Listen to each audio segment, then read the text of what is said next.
El golpe nunca llegó, pero lo escuché de todos modos. Mis ojos se abrieron a la suave luz de la mañana que atravesaba las cortinas de lino. Los pájaros cantaban más allá del viñedo, igual que siempre lo habían hecho. Por un momento casi creí en la rutina, en la devoción, en Marcos. Luego giré la cabeza hacia el lado frío de la cama. Vacío como esperaba. Ya se había ido. No me apresuré. Me levanté como siempre doblando las sábanas con esquinas precisas y poniéndome la bata que me compró hace años, una cosa de satén cremoso con bordados desvaídos en los puños. A mi musa había dicho entonces, siempre musa, nunca compañera. En la puerta principal encontré el ramo antes de abrirla. El aroma se filtraba a través de la madera, rosas blancas y rojas fragantes y llenas. Ahí estaba. Una docena dispuesta con cuidado, con la misma tarjeta de marfil, metida cuidadosamente en la cinta. A mi musa para siempre. Coloqué el ramo suavemente en la encimera junto al correo de ayer. No lo olí. No volví a leer la nota. No había necesidad. Durante los últimos 11 años esa tarjeta había dicho lo mismo. Y durante los últimos 11 años, Marcos había desaparecido la mañana de nuestro aniversario. A las montañas, a un retiro silencioso, a recuperar energía creativa. Nunca pregunté por qué tenía que irse en nuestro día. Había aprendido a abrazar el silencio que dejaba atrás. Pero no este año. Hoy marcaba 34 años de estar casada con un misterio. Hoy yo también me iba solo, que no a donde él esperaría. Las cajas ya estaban empacadas en el ático, selladas y etiquetadas bajo abrigos viejos. El agente inmobiliario tenía una llave. Mi nuevo lugar en San Sebastián era tranquilo, modesto y lejos de su círculo de artistas. Ya había redirigido mi correo, pero aún no me había ido. Mientras ordenaba el último cajón del estudio buscando un abrecartas vintage que mi hermana una vez me regaló, mis dedos rozaron una hendidura suave en la madera. Me detuve. Debajo de una pila de facturas y recibos enrollados, algo hizo clic literalmente. Un pestillo oculto. El panel en la parte trasera del escritorio se soltó con la presión de mi pulgar. Detrás de él, un objeto encuadernado en cuero yacía escondido dentro de un compartimento poco profundo, intacto por el polvo o el tiempo. Era pesado y cálido, como si tuviera pulso propio. Lo saqué lentamente. Era un álbum de fotos. Grueso, encuadernado a mano. Un leve aroma a sándalo se adhería a él, familiar, pero extrañamente ajeno. Dudé antes de abrirlo. Marcos nunca había sido reservado. O tal vez simplemente nunca noté lo bien que escondía. La primera página estaba en blanco. La segunda, no tanto. Me senté aún sosteniendo las espinas de las rosas en mis dedos, aunque ni siquiera había tocado los tallos. Mi corazón latía contra el lomo del álbum. Algo me decía que estaba a punto de conocer al hombre con el que me casé, realmente conocerlo por primera vez. El álbum crujió cuando lo abrí, el sonido frágil y antiguo, como una puerta, abriéndose en una casa que no sabía que habitaba. Las páginas eran gruesas como pergamino, teñidas por el tiempo. En la cubierta interior, una sola flor de lirio prensada estaba pegada amarillenta y frágil. Debajo de ella una fecha, 3 de mayo de 2007. Mi garganta se apretó. Ese fue el año en que Marcos comenzó sus retiros anuales, el año después de que mi padre muriera. El año en que dejé de hacer preguntas porque el duelo era demasiado voraz para compartir espacio con la sospecha. La primera foto era elegante, Marcos en una colina con los brazos alrededor de una mujer con un vestido de lino. Ella reía con los ojos entrecerrados hacia él como si acabara de susurrarle algo pícaro. Él parecía más joven, pero no desconocido. Todavía apuesto, todavía poético, todavía mintiendo. Página tras página florecía con traición. Mujeres, tantas mujeres. Algunas eran desconocidas estudiantes, tal vez asistentes de galería, musas con cabello despeinado por el viento y sonrisas ingeniosas. Otras eran personas que conocía o que creía conocer. En la página 9 me quedé helada. Celia Domínguez. la historiadora de arte con la que solíamos cenar. Una vez elogió nuestro matrimonio como si fuera una exposición tan elegante, tan equilibrado. Aquí estaba en un bikini rojo, sosteniendo la mano de Marcos en la Costa del Sol, bajo una sombrilla que nunca había visto antes. Pasé las páginas más rápido ahora sin delicadeza. Cada una dolía. Menús de cenas escritos con la letra inclinada de Marcos. Billetes de tren a Barcelona, Valencia, Florencia. Recibos de lugares que juró que no podíamos permitirnos visitar juntos. Poemas pequeños garabateados en las esquinas nunca destinados a mí. Esto no era un álbum de fotos, era un archivo, un museo curado de infidelidad. Seguí hojeando hasta llegar a una página cerca del centro. Una carta estaba doblada y metida cuidadosamente dentro, sellada con un sello de cera roja, uno que reconocí de su viejo juego de papelería. Mi nombre estaba en el sobre. Elena. La letra era inusualmente afilada, como si hubiera sido escrita durante una tormenta de conciencia. Mis manos temblaron mientras rompía el sello. Mi querida Elena, si estás leyendo esto, entonces, o he encontrado el valor para dártelo, o lo has encontrado escondido. No sé qué es peor. No hay una forma elegante de explicar lo que he hecho. Hubo un momento una vez, solo un momento, en que creí que podría parar, que amarte sería suficiente para curar el vacío que seguía creciendo dentro de mí. Pero fallé, no una vez, repetidamente. He creado un ritmo de errores. Cada año desaparezco no porque no te ame, sino porque no puedo estar a tu lado en la verdad. Tú eres buena, demasiado buena. Y yo soy lo que siempre temí, que me convertiría un cobarde con encanto. Espero que nunca leas esto. M. Miré la página mucho después de que las palabras se desdibujaran. Hace 17 años. Escribió eso hace 17 años. Él sabía. Sabía lo que estaba haciendo, quién era. Y en lugar de detenerse, se dio permiso para continuar. Lo enmarcó con autodesprecio, como si la culpa fuera redención. Coloqué la carta en el escritorio. Mi mano aún temblaba. Afuera las rosas permanecían intactas. Las imaginé marchitándose al atardecer, los pétalos cayendo uno por uno como las ilusiones que había construido alrededor de este matrimonio. Nunca le había gritado a Marcos. Nunca lo acusé. Ni siquiera había fisgoneado hasta hoy. Y lo que encontré no fue un error ni una debilidad. Fue una vida, una segunda vida secreta.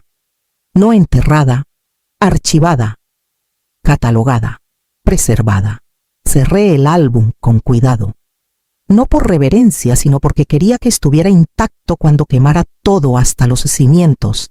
Nunca había llevado un diario, pero sí guardaba calendarios. Libros gruesos encuadernados en espiral en el cajón, junto al teléfono, llenos de listas de compras, confirmaciones para cenas, citas, con el dentista, la vida registrada en taquigrafía. Esa noche los saqué uno por uno y los apilé junto al álbum en la mesa de la cocina. Año por año los abrí y comparé fechas. Los supuestos retiros de Marcos siempre caían en primavera. Abril o mayo, justo antes de la avalancha de turistas. Siempre de 3 a 4 días. A veces una semana. Decía que necesitaba soledad antes de la temporada de exposiciones, para estar quieto, para llenar el pozo creativo. Solía admirar ese tipo de disciplina, pero ahora veía el patrón y la prueba. 27 de abril de 2012 M se va a la cabaña. El mismo día que una receta manuscrita en el álbum Pato a la naranja, con Clara escrito en el margen y un corazón. Clara 1 de mayo de 2014. Almuerzo de aniversario pospuesto M viajando. Esa misma página tenía un billete de tren a Toledo. Una foto de Marcos en un viñedo, con el brazo alrededor de una mujer con lino blanco. Parecía joven de unos 20 y tantos. Su rostro girado ligeramente hacia la cámara, no completamente visible. Pero conocía esos ojos. Me tomó más tiempo del que debería. Al principio era solo otra figura. Pero al pasar la página y ver otra foto, ella riendo frente a una fuente, la sombra de Marcos detrás de la cámara la vi claramente. Clara Velázquez. Fue mi estudiante. Hace 16 años se sentaba en la primera fila de mi curso de literatura romántica en la universidad, con ojos brillantes, hambrienta de historias, siempre citando a Lorca y subrayando en tinta morada. Venía a mis horas de consulta con preguntas sobre amor, ética y matrimonio victoriano. Una vez me dijo, tomando té, que quería ser el tipo de mujer que inspira el arte de un hombre. En ese entonces me reí. Me halagó que me admirara. Fui lo suficientemente tonta como para presentarla a Marcos en nuestra cena de primavera de la facultad. Me había llamado señora Durán. Ahora en estas fotos su mano descansaba ligeramente sobre el muslo de Marcos. En una besaba su mejilla mientras él servía vino. En otra llevaba mi collar. Recordaba habérselo prestado para su graduación. Clara. No solo me había traicionado con desconocidas, había coleccionado a alguien que una vez nos admiró.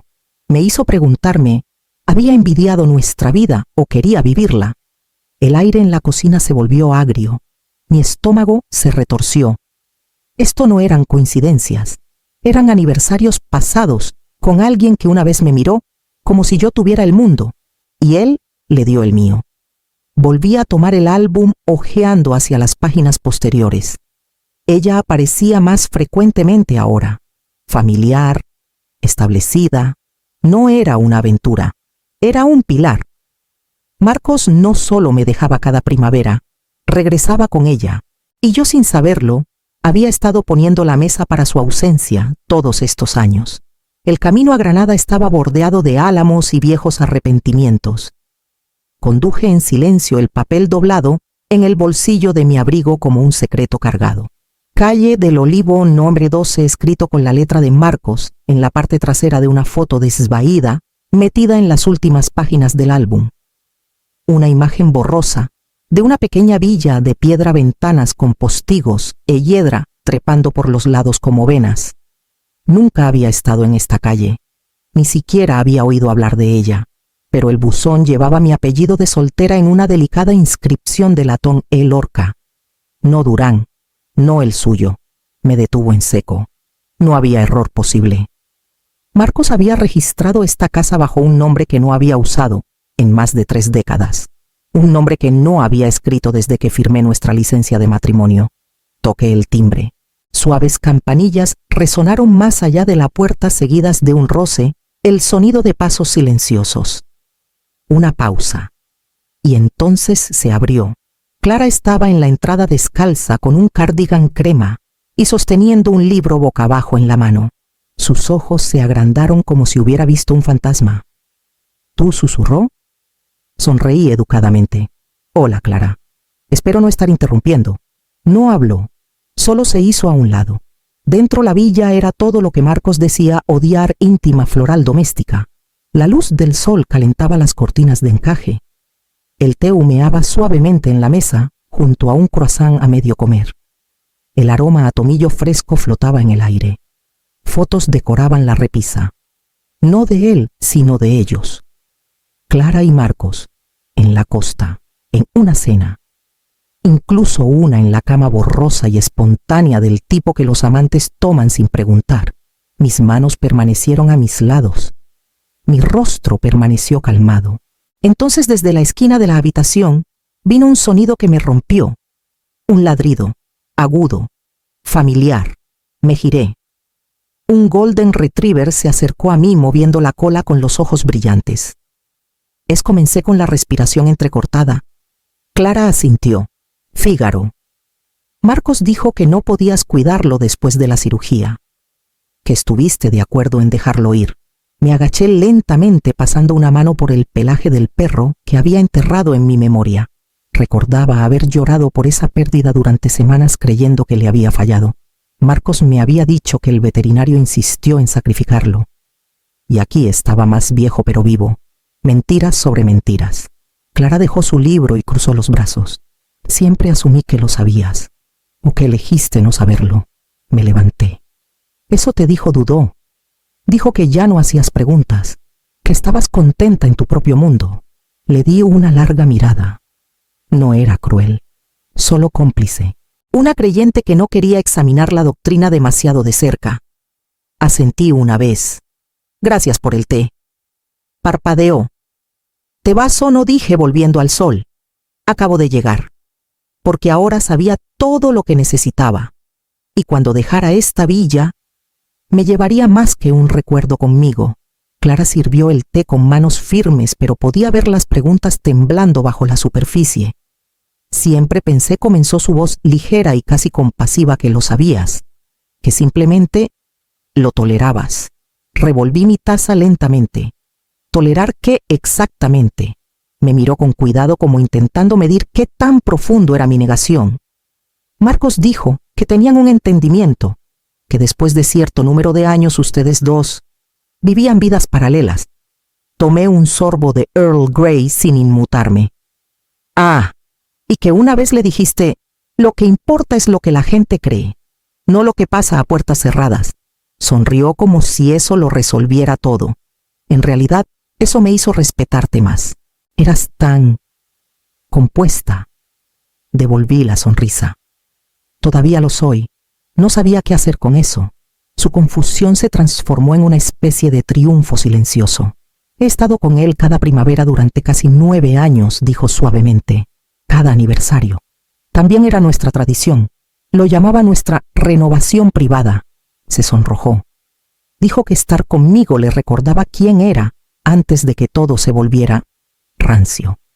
Mi mano se apretó alrededor de la taza de porcelana, pero mi rostro no cambió. Incluso me dio esto, añadió mostrando su muñeca. Un delicado brazalete de plata. Lo reconocí al instante. Solía ser mío. Marcos me lo había dado por nuestro 10º aniversario, grabado con una sola línea a lo que dura. Aparentemente no había durado. Sabes, continuó, dijo que tú le enseñaste a amar profundamente. Pero yo le enseñé a sentirse vivo de nuevo. Dejé la taza con suavidad. Entonces ambas hemos hecho nuestra parte. Esa noche de vuelta en mi habitación de hotel con vista al Guadalquivir, miré el techo durante mucho tiempo, dejando que el dolor se arrastrara por mis huesos. No lloré. Ni por el brazalete, ni por el perro, ni por Marcos. Lloré hace años. Ya se me acabó. Ahora calculaba. Saqué mi teléfono y busqué en mis contactos hasta que la encontré. Julia Lorca, la hija de mi hermana. Brillante. Afilada como una navaja. Editora senior en Luz, una de las principales revistas literarias de España. Contestó al segundo timbre. Tía, tengo una historia para ti, dije. Y va a romper más de un corazón. Julia se quedó en silencio. Sigue. Es sobre un fotógrafo famoso. Un hombre celebrado por su ojo romántico. Una musa que traicionó. Una amante secreta. Una villa escondida bajo el apellido de soltera de su esposa. Y un álbum de fotos documentándolo todo. Pude escucharla enderezarse. ¿Tienes pruebas? Fotos, cartas, fechas, nombres. Incluso el perro que dijo que estaba muerto sigue vivo. Exhaló. Título. Sonreí para mí misma viendo las luces de la ciudad parpadear sobre el agua. La verdadera esposa del artista. Porque no era la nota al pie en la historia de Marcos, era el titular. La galería en la calle del Arenal estaba llena del murmullo de la admiración y el aroma de perfumes caros. Las velas titilaban en candelabros de cristal, proyectando una luz cálida sobre las fotografías de Marcos, su obra de vida curada con reverencia. Impresiones gigantes colgaban a lo largo de las paredes, cada una capturando a una mujer diferente, una era diferente. Los subtítulos eran breves, poéticos. Musa en mayo, soledad en primavera. Sin título siempre. Me quedé al fondo envuelta en un abrigo de lana negra con las manos en guantes de cuero. No pertenecía entre los brillantes críticos de arte y la élite madrileña, pero era la única que realmente entendía lo que estaban viendo. Marcos se movía entre la multitud como un fantasma experimentado. Ahora era mayor, su barba más gris, su paso más lento, pero el carisma permanecía. Las mujeres besaban sus mejillas. Los hombres le daban palmadas en la espalda. El champán tintineaba. Él sonreía como si nada en el mundo hubiera salido mal. Julia había prometido que el artículo se publicaría a las 19 seguido en punto. A las 18:58, él subió al escenario. «Gracias», dijo su voz resonando a través de los altos techos de la galería. «Esta exposición significa el mundo para mí. Estas fotografías son fragmentos de amor, de añoranza. Son una vida de momentos capturados en silencio. Estaba construyendo hacia un clímax. Siempre lo hacía. Y entonces ocurrió. Los teléfonos vibraron. Primero uno, luego varios. Observé las ondas moverse por la sala. Los invitados bajaron sus copas. Algunos jadearon, otros susurraron. Los ojos pasaban de las pantallas al hombre en el micrófono. Un titular brillaba en docenas de dispositivos. Las rosas eran reales. El matrimonio no. El álbum de secretos de una esposa destroza la ilusión Durán. Por Julia Lorca. Revista Luz siguieron imágenes. Las pantallas se llenaron con páginas del álbum. Fotos de Marcos y Clara. Cartas con su letra. La villa en Granada. Fígaro moviendo la cola bajo el sol. Y luego el golpe final, una copia escaneada de la carta que Marcos me había escrito hace 17 años, la que nunca quiso que nadie leyera. Su voz se quebró. Miró hacia abajo, luego hacia arriba. Pálido, congelado, intentó continuar. Estas imágenes, ellas. Pero la sala ya no era suya. Permanecí sentada en la última fila desapercibida bajo el peso de mi propia calma. Él escaneó a la audiencia como buscando algo o alguien. Su mirada se detuvo sobre mi sección insegura. Tal vez me sintió allí, tal vez no. Una mujer frente a mí susurró. «¿Es cierto?». Todo su acompañante respondió. «Es su historia, no la de él». Ella lo guardó todo. Las luces se atenuaron para la última presentación, pero nadie la vio. Estaban mirándolo a él. Marcos bajó del escenario sin terminar. Las cámaras lo siguieron. Un periodista gritó: «¿Niega el contenido del álbum, señor Durán?». No dijo nada. Me levanté y abotoné mi abrigo. Me escabullí antes de que los flashes se volvieran hacia mí. Afuera Madrid estaba húmeda por la lluvia primaveral. Caminé lentamente dejando que empapara las mangas de mi abrigo. Pasé por un vendedor de flores. Estaba envolviendo rosas para alguien. No me detuve. Porque esta noche el mundo finalmente vio la verdad. Y el hombre que siempre escribió mi historia, ahora vivía en la mía. El mar aquí habla en susurros. Cada mañana me levanto antes del sol y camino descalza por la arena húmeda, dejando que el frío muerda mis tobillos mientras la marea sube.